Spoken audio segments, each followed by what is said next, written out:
ക്ഷണിച്ചില്ല. അതായത് എനിക്ക് തോന്നുന്നു ഒരുപാട് സെലിബ്രിറ്റീസൊക്കെ ആയിട്ട് ഭയങ്കര പരിചയമുള്ള ഒരാളാണ്. അപ്പോൾ എന്നെ ക്ഷണിച്ചതിൽ ഇനോഗ്രേഷൻ്റെ ഒരു ഭാഗമായിട്ട് ലക്ഷ്മി തന്നെ വരണം എന്ന് പറഞ്ഞതിൽ ഒരുപാട് സന്തോഷം. അപ്പോൾ ബാക്കി ഇനി കാലത്തോട്ട് നിങ്ങൾക്കൊക്കെ ആയിട്ട് റസീനാസ് ഹെയർ സീക്രട്ട് തരികയാണ്. അപ്പോൾ എന്ത് ടെൻഷനുണ്ടോ, അപ്പം പെൺകുട്ടികൾക്കാണെങ്കിലും കുട്ടികൾക്കാണെങ്കിലും നിങ്ങളുടെ ഗ്ലാമർ ഒന്ന് കൂട്ടണം എന്നുണ്ടെങ്കിൽ നേരെ ഇവിടേക്ക് വന്നാൽ മതി കേട്ടോ. സോ എന്തായാലും thank you so much once again. ക്ഷണിച്ചതിൽ അടിപൊളിയായിട്ട് മുന്നോട്ട് പോട്ടെ. ഓക്കെ, ബോൾഡ് ലേഡി ആയിട്ട് ബ്രേവ് ആയിട്ട് ഒരുപാട് പേർക്ക് അടിപൊളി സർവീസസ് ഒക്കെ കൊടുത്ത് സൂപ്പറായിട്ട് മുന്നോട്ട് പോട്ടെ. പിന്നെ സ്റ്റാർ മാജിക് ഒക്കെ കാണാറുണ്ട് എല്ലാവരും? ഈ ചോദ്യം ഞാൻ ആദ്യം ചോദിക്കേണ്ടതായിരുന്നു അല്ലേ. ഇത് ആരെ ഇവിടെ വാലിട്ട് കണ്ടെഴുതിയിട്ട് 2 സ്റ്റാർ ഇട്ട് തന്നെ ആണോ? ഓ, നമ്മുടെ കലാവിരുതാണല്ലേ. ഓക്കെ, ഒന്ന് കാണിച്ചു കൊടുക്കൂ, എല്ലാവർക്കും തിരിഞ്ഞ് കാണിച്ചു കൊടുക്കൂ.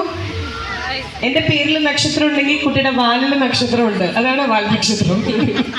അപ്പോൾ ഒരുപാട് സന്തോഷം. Once again thank you so much. ലക്ഷ്മിയുടെ ഏറ്റവും വലിയ ആരാധികയാണ്.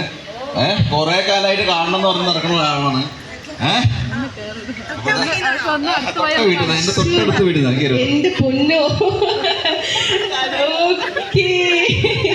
സ്നേഹം, സന്തോഷ കണ്ണീരാണ്, ആനന്ദ കണ്ണീരാണിത്. പേര് പറയൂ. അതുല്യ. സന്തോഷം. ഓ, അതുല്യയുടെ ഒരുപാട് കാലത്തെ സ്വപ്ന സാക്ഷാത്കാരാണല്ലേ ഇത്. ഇതെന്ത് ഇത്ര ഇഷ്ടമാവാൻ കാരണം? എന്തിനാ നിനക്ക് അറിയണേ? ഒരുപാട് ഇഷ്ടമാണോ? അയ്യോ, അതിനൊക്കെ അറിയാൻ പറ്റില്ല. സന്തോഷം കാണിക്കണ്ടേ? ഞാൻ ചീത്ത പറഞ്ഞിട്ട് കറിയാത്ത സന്തോഷ കണ്ണീരാണ്. പഠിക്കുകയാണോ? തൃശ്ശൂർ വീട്? പാലക്കാട് ജില്ല, പാലക്കാട് ജില്ലയിലെ ചിത്രഞ്ചേരി.